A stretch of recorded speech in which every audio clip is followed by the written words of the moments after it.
Rousseau background. Thank you very much. This is a painter I really like. Her name is Carla Talop, and you're right.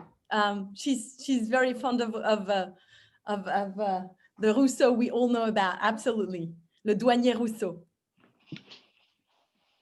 Okay, well, let's start because I'm not sure that we'll have any latecomers, but I'd like to welcome you all to this short conversation about Anglo-French rivalries, cultures of public speaking, and ways to improve our own cross-cultural communication. We're scheduled to last for about 45 minutes, and anybody can leave after 45 minutes. I'm sort of developing new styles and ways of doing things through Zoom, and we had a meeting yesterday, and I thought it might be quite nice to sort of save for sort of 5 to 10 minutes after we finish the formal interview. We can have a bit of networking at the end if you want to hang on. So that we're very happy to do that. So I'd like to introduce Amélie Blanckaert. I met Amélie when I organised the first conference for French speechwriters in Paris many years ago.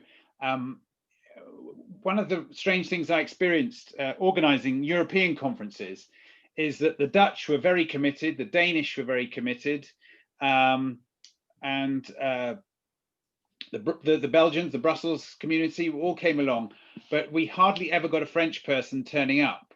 And this was a great disappointment to me because I studied French, and you know, perhaps unsurprisingly, they're quite tricky. You know, most of the events were in English, which probably wasn't ideal. And but when I organised a conference in French, I turned to Amélie, and she was the first speaker I recruited, and I remember meeting her first through her CV, which I found.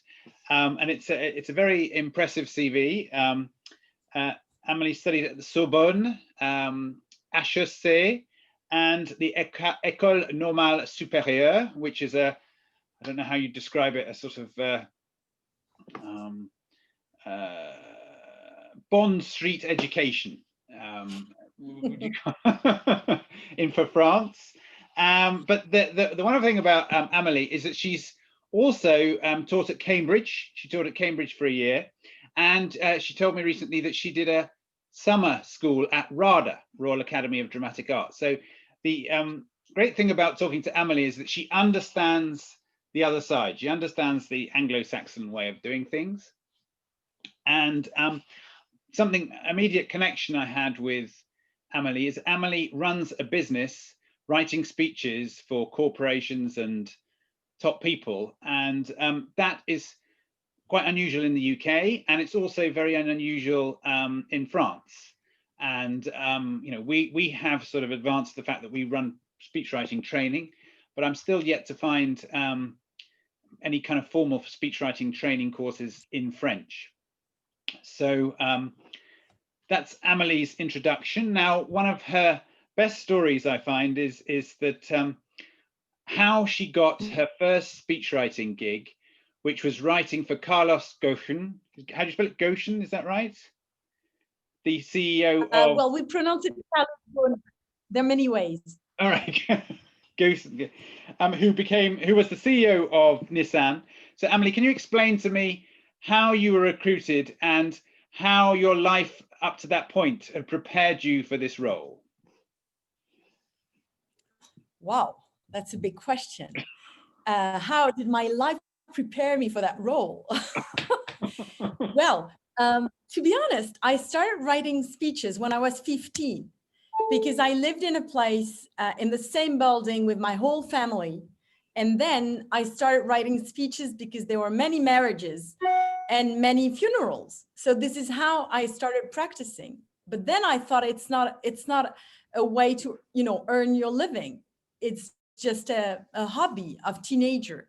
So I started learning French literature, and after 15 years of you know, studies, which was pretty long, and teaching and writing, reading text about the Renaissance, I decided to create a company of speech. But that was 15 years ago.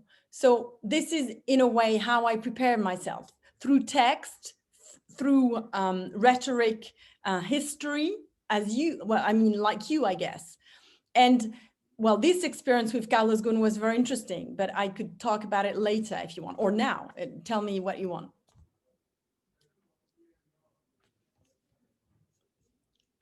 Oh, Brian, you cut your microphone. One of the elements of being a speechwriter is that you use persuasive language. Yes. And you're a bit of a salesperson.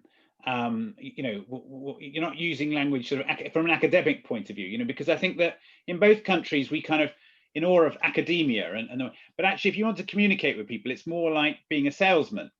And you told me the story of how the job vacancy came up for the Nissan thing, and what the response was the first lady you approached, and it seems to me culturally representative of how the role of a speechwriter is perceived in both countries.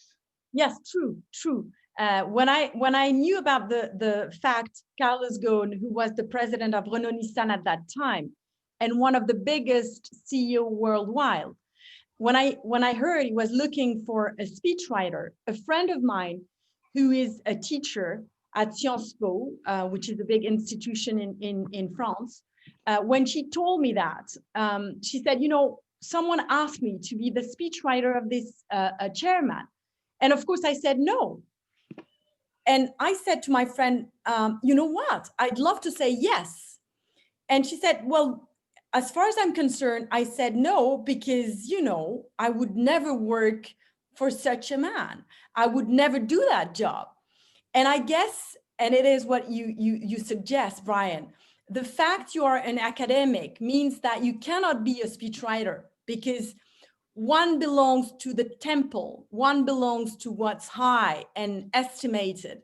And I would say that a speechwriter is sometimes perceived, but it's less and less true. But at that time it was probably, as someone who is in between two jobs. It's not a real job for some people, but actually this is changing now, because rhetoric is having more and more space in France, and it's more and more respected. But it was funny, the reaction, like, I would never do that job. It's not a proper job. And well, I was very happy to accept and do that job. Okay. And when you were in that job, did you write in English and in French, or just in English? And would you just say that, I think Carlos was educated in the French way. He'd studied in Paris and things like that. And yes. So tell me a bit about the differences in style between French corporate leaders and UK leaders. You know what, I don't know if there is such thing that a difference between leaders, because now the world is more and more international. And if you take the case of Carlos Ghosn, he's both French, Brazilian, Lebanese, and citizen of the world. So the way he talks, the fact his audience is worldwide, the fact the company he runs is worldwide, makes him an international leader. And therefore, a speechwriter has to adapt. So I used to write for him in French, of course, in English every day, to know how to, well, I didn't do the Japanese part, to be honest, because for that, I was not the right person. But apart from that, I could write in Italian, and we had to jump between languages, or to know a bit of it, to make sure when you read it, it's fluent, it's pleasant to hear, and it's relevant. So in a way, I would say that there is no such thing today as a French leader or an English leader, even though we have cultural background. The sense of humor, for instance, is very English. I'm not sure all the French have it in their blood like you do. And this is what I really like about England, I think this nonsense or third level of interpretation is very British. So that's a huge difference. And of course, when I write in English, I don't have the approach you have in terms of language. What I write is not as subtle as someone from Cambridge or Oxford or another great university who would write. You know, my level of English will never be as witty as yours. But it's interesting because when you talk, you have to be very direct. It's not a literature test. It's not a literature exam. It's how you convince by being very direct, by talking not only with words, but with your attitude, with the fact you're very clear. So sometimes my mistakes become a strength because I never forget what's with all that, which is how you become clear, how you speak with your cultural background. So people forgive you if there is a little grammar trouble or issue. It's not the point, even though it has to be very well written. Okay, but an international leader obviously there's certain expectations, but a French politician, for instance, you know, what's sort of characteristic of a British politician is you turn up and you make a joke, and everybody laughs, and then you say a few serious things. Whereas in France, that's not necessarily the case.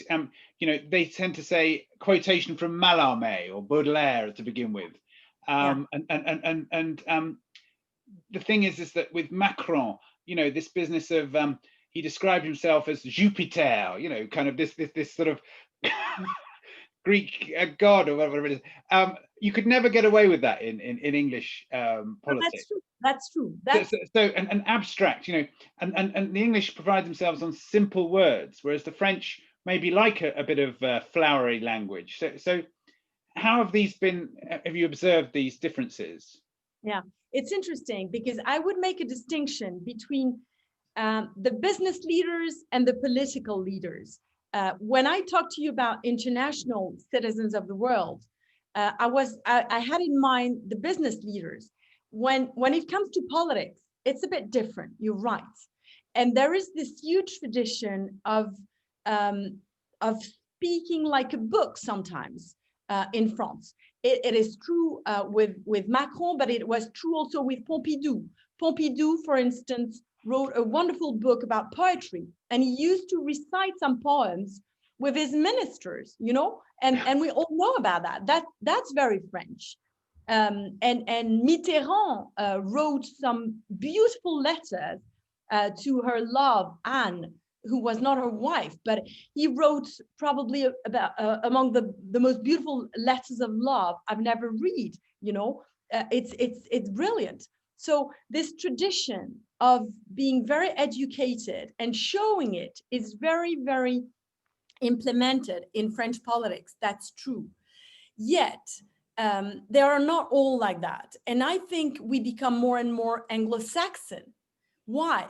Because we have to be more direct. Because, you know, the world is changing. People that listen to those politicians, they don't want to have such flowery words sometimes, or they want to make sure that what people say, they will do it.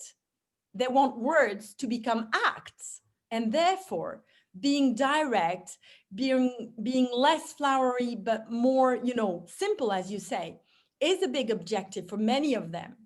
And after that, of course, everyone has its own style, but you have to adapt. Okay. Well, one of the things I observed is dealing with the French speechwriters is that it is a very elite culture, I think, in both sides of the channel. You know, you don't get to write speeches for a top politician unless you're sort of in the tribe. And there are certain schools that you go to. Yes, The political culture is very elitist. They tend to be very good at public speak. They were very surprisingly good at public speaking, I thought. Can you tell us about how they teach public speaking in schools, the elite institutions, and whether they regard it as important? Yeah, absolutely. You're right. Usually when politicians look for a public writer, they ask for what they call a normalien, coming from what is supposed to be the temple of literature, the École Normale Supérieure, where come from all the biggest French philosophers, such as Sartre, for instance. They embody that type of function. So it's true that people coming from Normal or Sciences Po studying politics are the one they usually search for. It doesn't mean that you need to do those schools to be good at this, but it's like a carte de visite, it's like something that they think is good. It's reassuring for them. That's the first point. The second point is, how do we learn that job? How do we learn? Well, what is interesting is that during years and years, we were studying text, but not studying the art of writing speeches. It's another thing, so you study text to read them or to be a writer, but not to be a speech writer. But now what we can see is that more and more in France, you have competitions of debates. And I think it comes from United States and England, because it's something rather new. So it means that even in engineer schools such as Polytechnique, or now even before A levels, we start studying how to speak in public. This is really new. So it is an elite training, but not only for literature students, first of all. And secondly, now Macron has decided to innovate for A levels, and we have what we call un grand oral, a big time for speaking, and this is brand new. So now it means that we will prepare to speak when you are 16 or 17 years old, and this is really new for us. So it's becoming more and more massive, I would say, because we see the importance of being able to defend a project, to speak alone, and to be good when you speak as well as you are when you write. So I don't know if it answers your question, but I think it means that rhetoric is becoming something that is more broadly accepted. It was in the Middle Ages in France, and it's till the 19th century when Ferry decided we should, kill rhetoric. But before that, everyone who'd studied rhetoric, even the little kids at school. So we come back to the old times in a way. And that's what makes it modern. Yeah. And is Latin and Greek still fairly popular in the French academic system? Yeah, it is still. Maybe less than in England, but it is still. The best students choose Latin and Greek. Absolutely. And they choose also German. The fact you study German means that you're clever in France. I don't know why. Probably because the language is very difficult, but it's like a preconceived idea that if you study German, you must be clever. And if you study Latin, you must be intelligent and scholar as well. So all that are part of the, preconceived idea we have. True. One of the things that I still noticed is that I think that anybody who wants to be an elite and wants to go beyond France and wants to be an international leader, like Christine Lagarde, they have to speak English almost as well as French. But I still think that there's a sort of defensive, I don't get huge amounts of enthusiasm from French people about the Speechwriter Network, and speaking English tends to put them off, and they're still a bit defensive. And I say the British are hopeless. They don't really aspire to make eloquent speeches in French. But is there still a sort of like, well, do we have to speak English, or what do you think? Well, I think that it's true that French people are not the best in languages, because I don't know, maybe because our teachers were not good enough. That's probably one explanation. Others would say we have the most beautiful language on earth. So, let's speak our language. But this is not a good reason. This is more to escape. And third point, I would say that it's changing because you have no choice. If you work for a French company now, you would never write a speech in French. I write English every day, more than French. And you can be also, what is strange, but it's even if it's odd, it's true. Sometimes you write it very well, even if you don't speak it very well. So you will see many French speechwriter write pretty well and pronounce it with a terrible accent. You know, the famous Maurice Chevalier accent. They also cultivate it as part of our charm. You know, it's very French to think you're irresistible if you don't know how to pronounce words. I don't know why we think that, but we still believe that. Okay, so you reached a point where you wanted to set up a business, Yes. writing speeches for people. Now, Yes. that must have been quite new. I don't know whether you had any sort of rivals to model yourself on.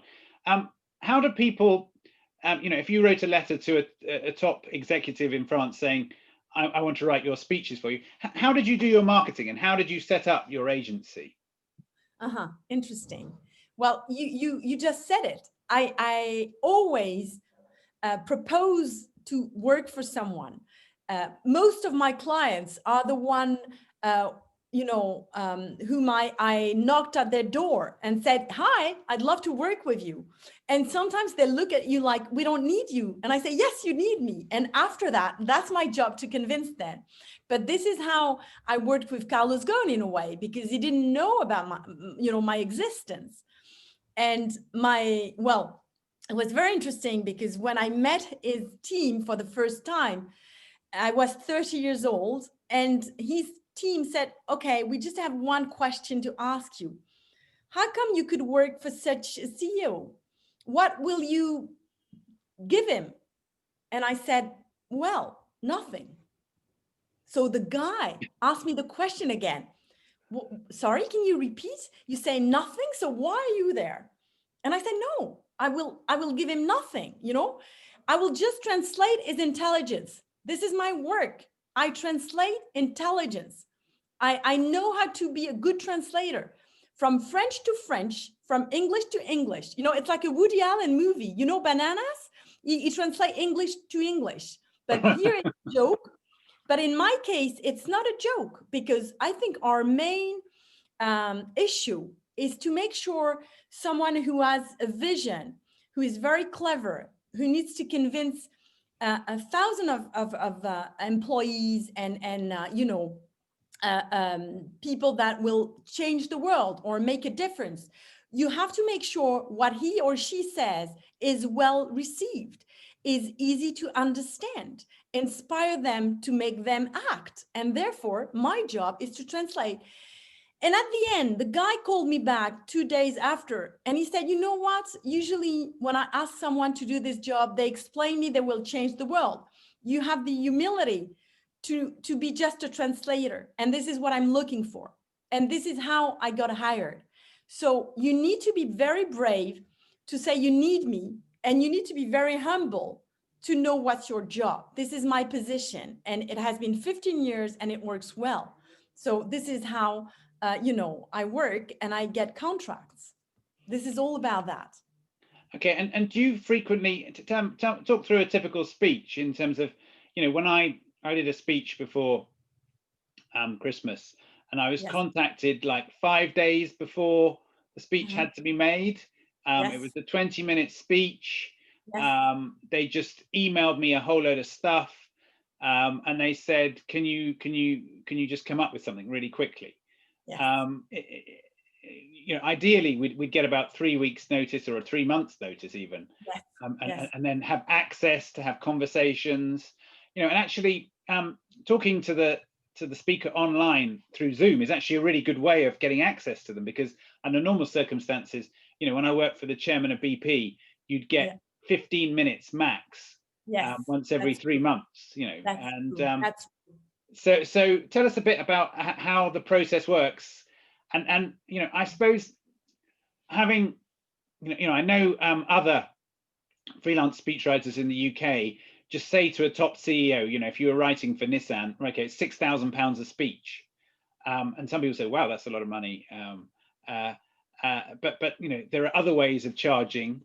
You know, things like saying an hourly rate. You know, I'll charge you. You know, when you start off, you might charge quite a low hourly rate, because the thing is there's several different activities, aren't there? There's the research, and then there's the crafting of the speech. And then in my case, I might find some jokes for somebody, in terms of they've got a dry text and they want some jokes at the beginning, or they want some what we call color, a journalistic idea, something that makes it more fun, more lighthearted. So tell me a bit about what the French client, how the French client would work. Okay, yes. Well, there are many ways. Some people ask you to write from A to Z, to conceive a speech with them, and then you talk to them, you receive materials at the same time. They send you text or information about a subject. Then you talk to the communication team, and sometimes with the CEO. Not always. You're right. It's not easy to have access to the big boss, but I think it's very important if you want to really make the difference. Sometimes they say you write first and then you will talk to him or her, and we will see if he or she is satisfied. I don't really like that way, but I have to cope with that because this is how it works most of the time. And then you rewrite. So that's an option. Sometimes they ask me to make it more interesting. They send me, the communication team send me a text, and they tell me, okay, this is how it is. Make it brilliant, change it. So you rewrite. And sometimes it's even more time of work because it doesn't work. It's dry. It's not expressive. So it might sometimes be easier to work totally on a text rather than try to rebuild it. It's like surgery. If you start making surgery on your face, you have to do a lot of surgery to make sure it's harmonious. So sometimes I prefer to build the statue myself. That's a point. I laughed when you said, in an ideal world, I have 3 months, I can talk with the leader. No, it never works that way. People usually call me and say it's an urgency. And I say, great, I'm a surgeon for urgency. So you knocked at the right door. But, and I said, okay, what's the delay? And they usually make a joke and say, it was for yesterday. So I say, okay, interesting. So what's the real delay, And then we start working, but usually it's a matter of hours, You have to be quick, and you lose the mission if you don't answer quickly. It's a lot about being reactive, being quick, and answer quickly to what people ask you. So you always have to adapt. And it's true that there is one situation that is more comfortable than another. It's when you are the official speechwriter of someone. And then what I like, as far as I'm concerned, is not to work only for one person, because then I have the feeling I'm not good enough, because I need to be very open-minded to write properly and to be, to have the right distance. So when I'm the speechwriter of someone, which occurred in some times, usually I work 4 days a week and 3 days for other clients, including my weekends, of course. But when you have that type of contract, you must be reactive all the time, but you have more time to prepare because you have the whole schedule of the CEO. So you know that in 3 weeks, indeed, dear Brian, you will have a big issue that you need to prepare. So you have more time, even though you have no time, because there are always urgencies and unexpected speeches to write. You see my point? This is how we work, but I guess it's the same for you, no? Yeah, no, it's the same.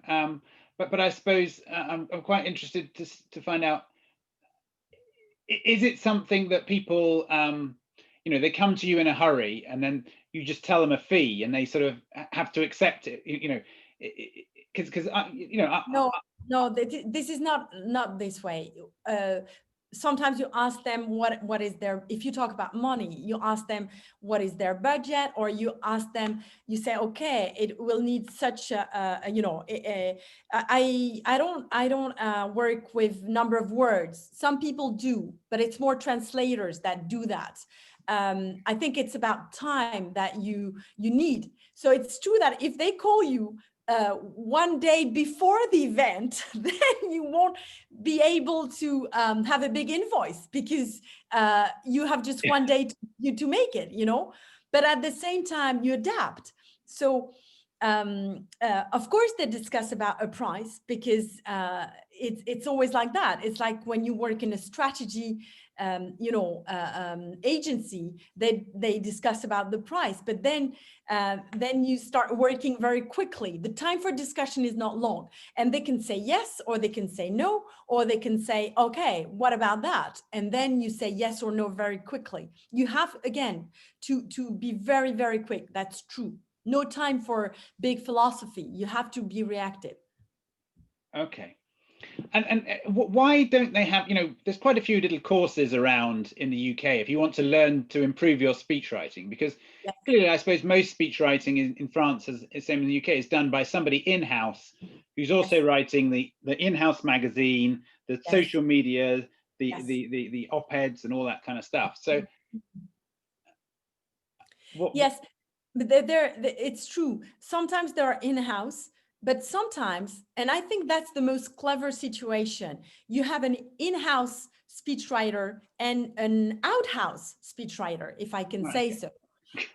What is interesting about that? In and out. You have someone who knows exactly the language, the history, the culture of the company.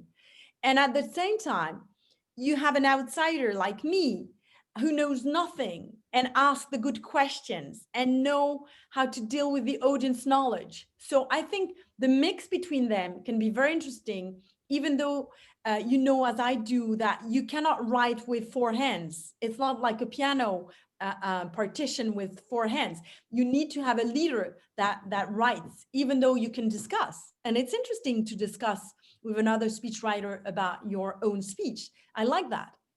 So in some companies like Renault Nissan, we used to be two.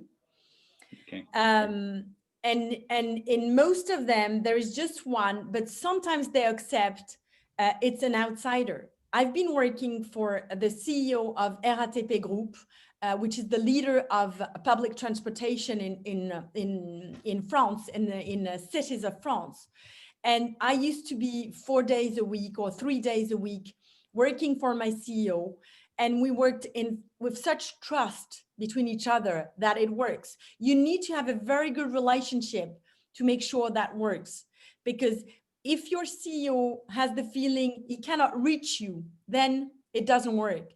If your CEO knows you will be there 24 hours a day, days and night, mornings and evening, then there's no problem. And I guess with the COVID, things can change. You don't need to have your speechwriter with you all the time. Okay.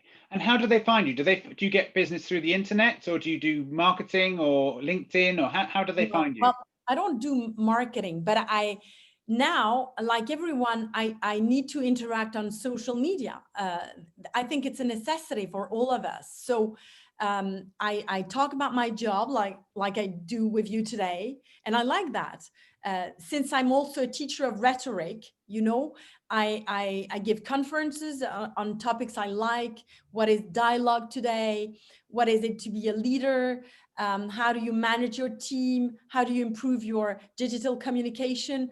All those topics about convictions are more and more, I think, they answer more and more to some expectations, because there are more and more people interested by their subject. They want to be good at conviction, and they are aware of that. So I think there is a lot of space also to deliver some ideas about that, to talk about that. And it's one of the future of our job, is to train many people to know how to, speak publicly. And I love that part. I do that a lot. I love to train people to be very good at that. Not only CEOs, but everyone. Okay, can you tell us a bit how, I'm a bit aware of we'd like some time for questions. Yes. How do I once heard that if you want to ingratiate yourself with the French audience, don't talk about money or religion, but do talk about food and drink.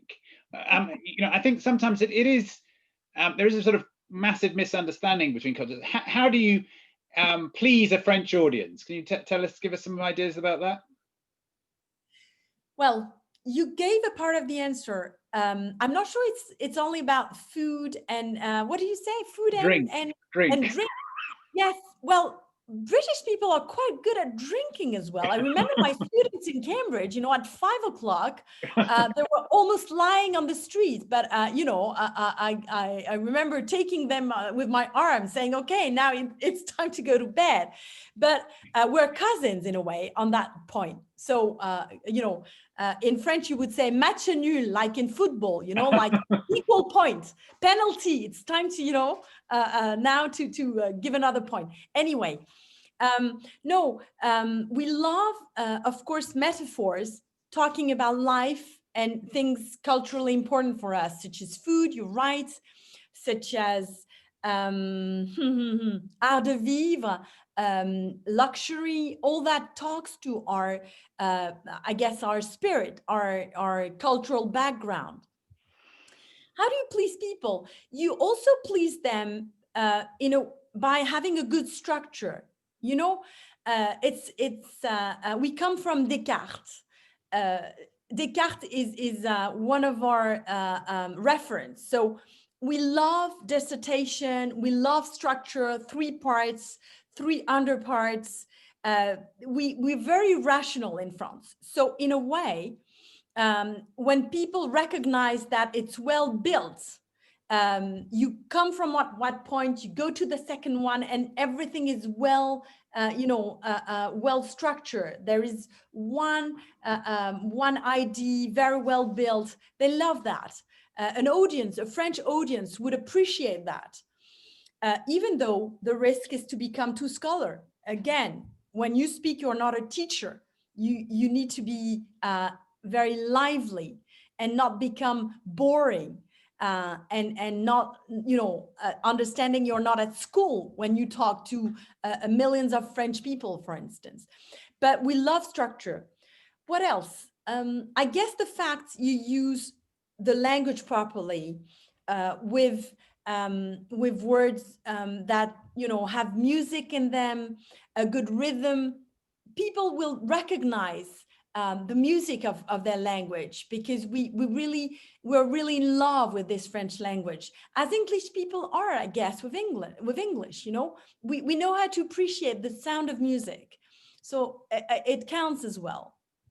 And after, it's everyone's style. Some people will love the fact your voice is moving this way. We love when people are expressive. We're Latin, don't forget about that. We're not Islander, we're really Latin with all what it means. So we love seduction a lot. You need to seduce your audience. You don't make love when you speak, but you need to give. You speak physically, in a way. It works a lot as well. So you have to be subtle, but it's part of the exchange you have. You speak with your body a lot, less than Italian, but more than Brit, I guess. Okay.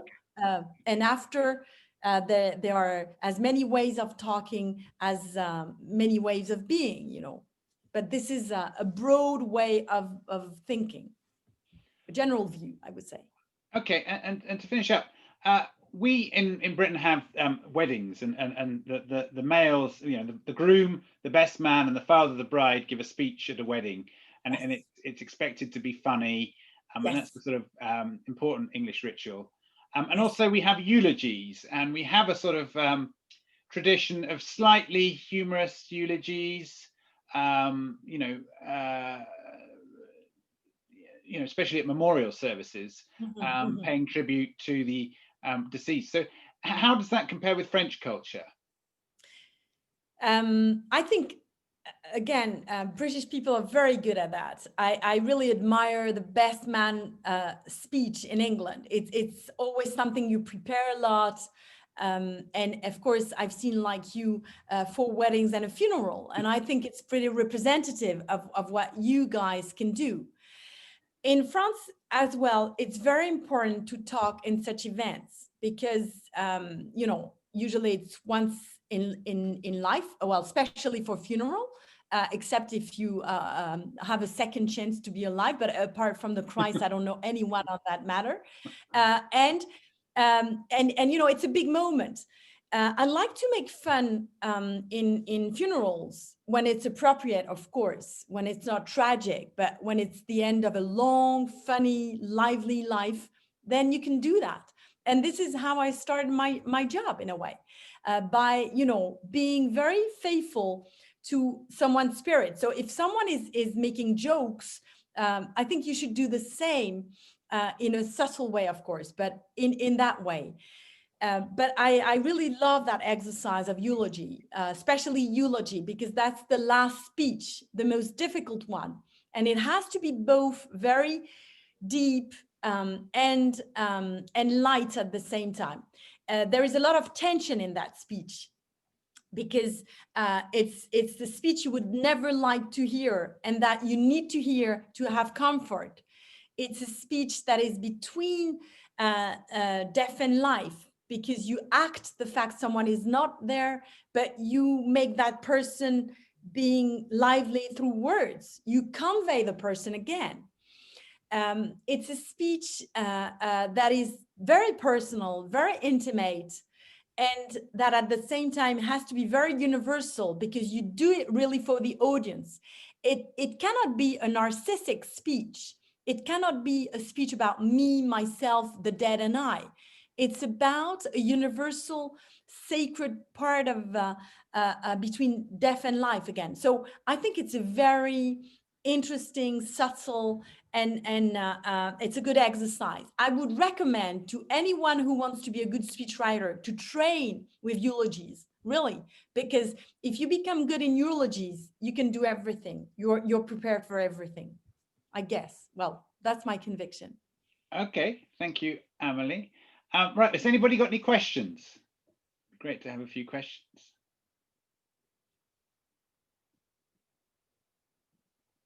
Jamie, I'm sure you have. I see you smiling.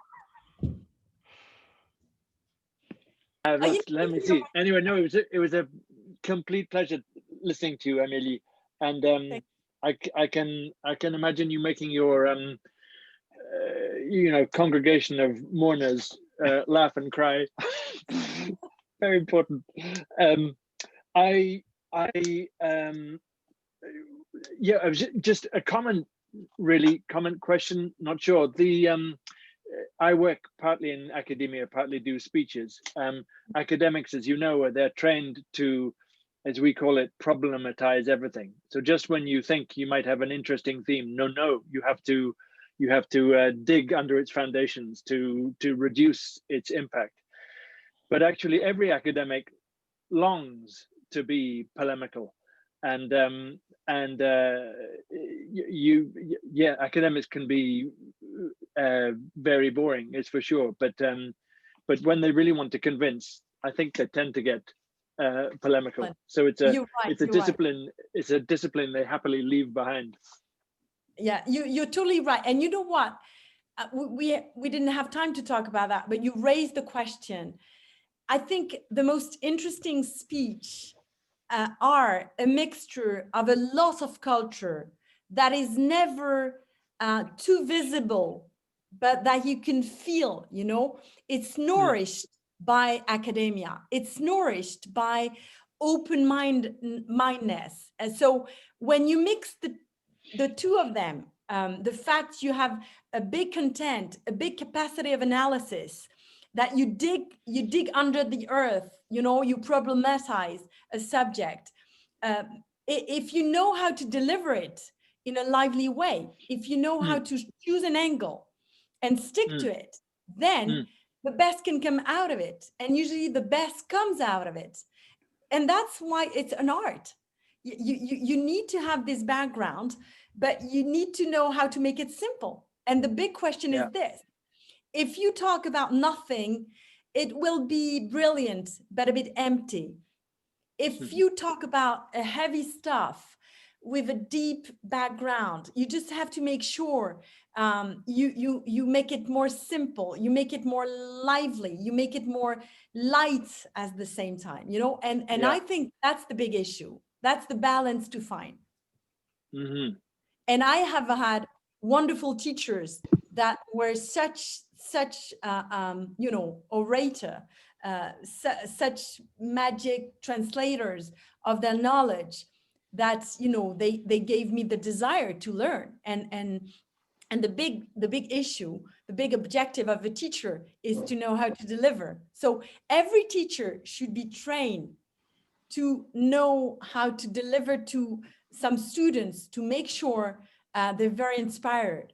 And in French schools, it's true that we learn the knowledge, but we don't learn how to deliver it to students who want to learn, or students who don't want to learn, and how you make them, have the fire to learn. And that's a big issue. Yes, very important to inspire when you teach. I mean, academics are incentivized to research.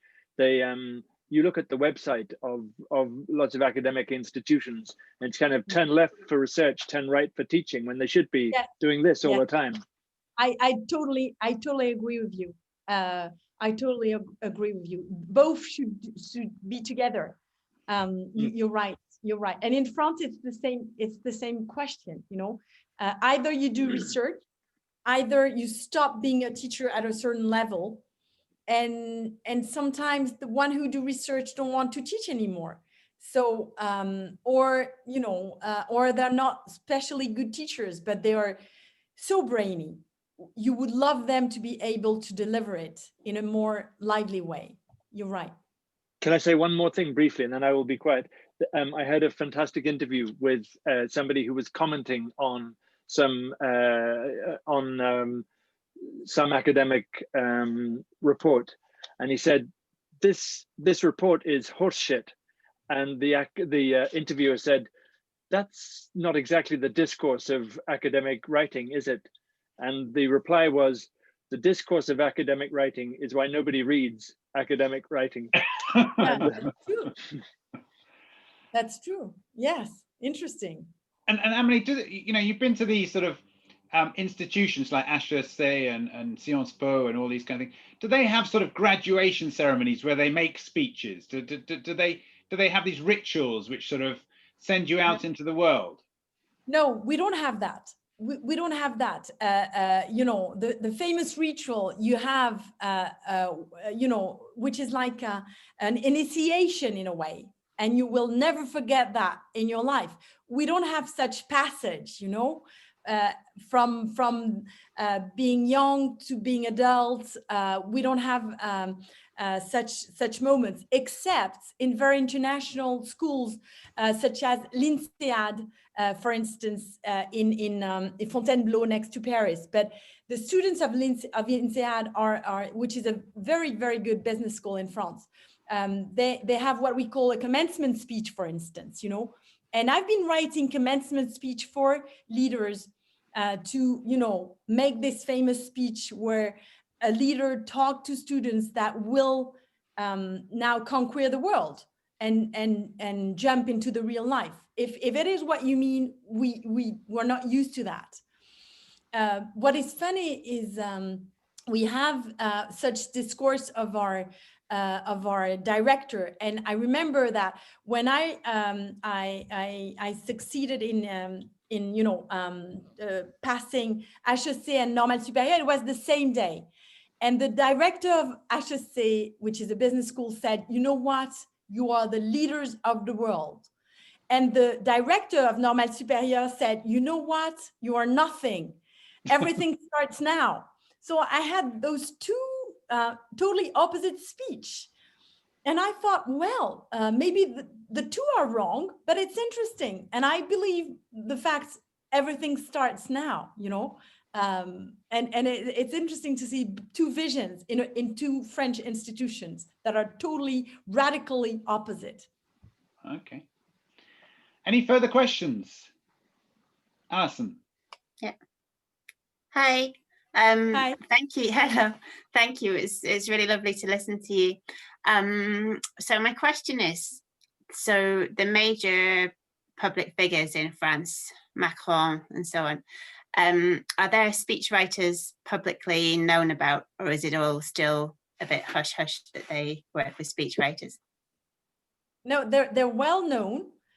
We always know them. Sometimes we know them afterwards because usually you write a book explaining how it was hell to work for a president. They all do that. Or you speak in front of the camera reciting the speech with the president, which I think is a mistake, but Guénaud used to do that with Sarkozy, you know, so the journalist didn't know who you should film. Was it the speechwriter who's supposed to be mute, or was it the president who's supposed to be very eloquent? So we always know them. And there is a kind of, you know, play between I'm hidden, but I'm visible. You know, you love to jump into those two attitudes, but we know them. Yes, we know them. Any other questions? I had a final question about structure, which I thought was really interesting, and I think that is a big difference in terms of the way that certainly kind of in school and university writing is taught in France and England. In terms of there's a specific kind of argument, classical kind of arguments that you use in France and not taught in England, and it's very different approach. I think structure is really important for speeches. I always think about it. But we don't have the same shared understanding of what a structure is here. So I was wondering if when you're writing speeches that might be for international audiences, whether you think about structure differently, or whether you find that they're really pleased to have such a kind of solid structure, and whereas maybe there's less of a tradition of that. Yeah, well, I love your question. The first question I ask myself before writing a speech for a leader or for myself is, who am I talking to? This is always my first question. And it could be the only question. The question is not what, the question is not how. Well, that comes after. The first question is, who am I talking to and who is talking? Why? Because if I know whom I'm talking to, I know how I will build my speech.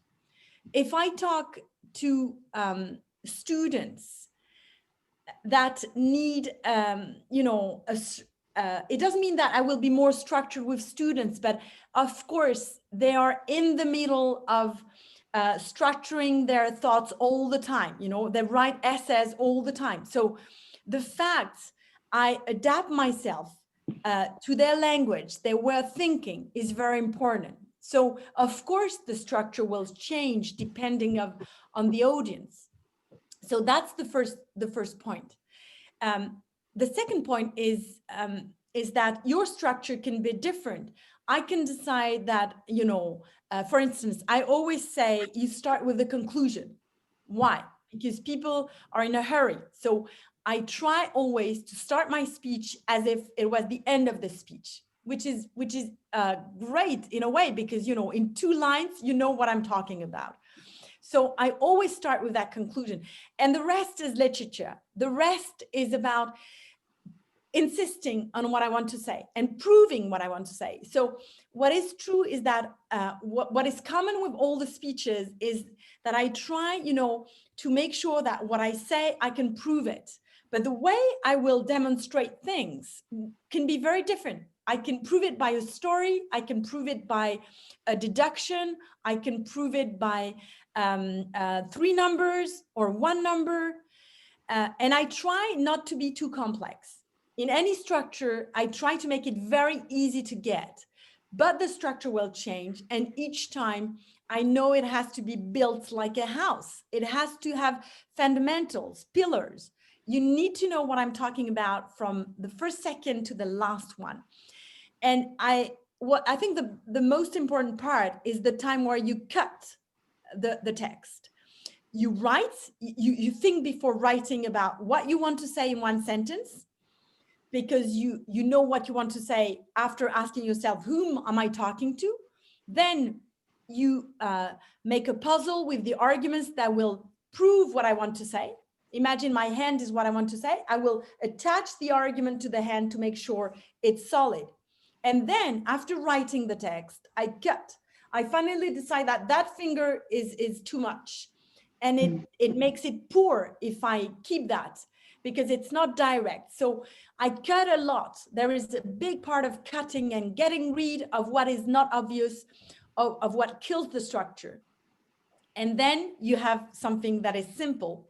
And at the end, you feel it's well written, but you don't really know what is the structure. This is the magic. You shouldn't see the work behind that. It should be as simple as a flower. And then I think it's a good speech. That's how I work. Thank you, Amélie. Is any other further questions?